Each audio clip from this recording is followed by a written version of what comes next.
సీరియల్‌తో మంచి అభిమానాన్ని సంపాదించుకున్న కావ్య మరోసారి ఒక ఎమోషనల్ వీడియోని షేర్ చేసుకురావడం జరిగింది.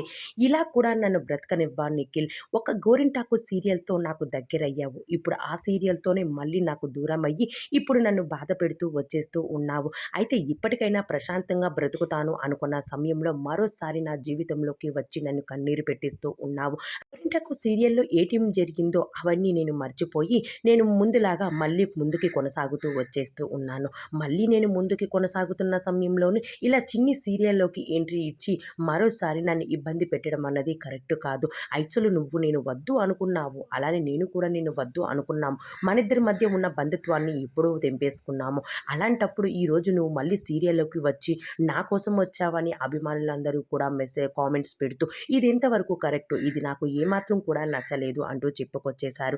అయితే కావ్య మాత్రం ఏమాత్రం కూడా చిన్ని సీరియల్‌లోకి ఎంట్రీ ఇచ్చిన నిఖిల్‌ని ఒప్పుకోవడం లేదు. కానీ తప్పనిసరిగా అయితే సీరియల్ తనతో పాటు చేయాల్సిందే. అయితే ఈసారి మళ్ళీ ఇద్దరు ఒకటవుతారా? లేకపోతే ఈ సీరియల్‌తోని కూడా దూరం అవుతారా? అయితే ఇప్పుడు కావ్య మాత్రం ఒక ఎమోషనల్ వీడియోని షేర్ చేసుకుంటూ వచ్చింది. నీ వల్ల ఎన్నో అవమానాలను ఎదుర్కొంటూ వచ్చాను. రీసెంట్‌గానే మరో ప్రోగ్రామ్‌లో శ్రీముఖి కూడా నీ ముందే నన్ను అవమానపరిచింది. మరోసారి మరో యాంకర్ ఇలా ఎవరు పడితే వాళ్ళను నీ వల్లే నన్ను చింతపరుస్తూ ఉన్నారు. అలాంటప్పుడు నేను నీ కోసం ఆలోచించే పనే లేదు. నాకు నువ్వు వద్దు అంటే వద్దు అంటూ నిఖిల్‌కి కావ్య అయితే చెప్పేసింది.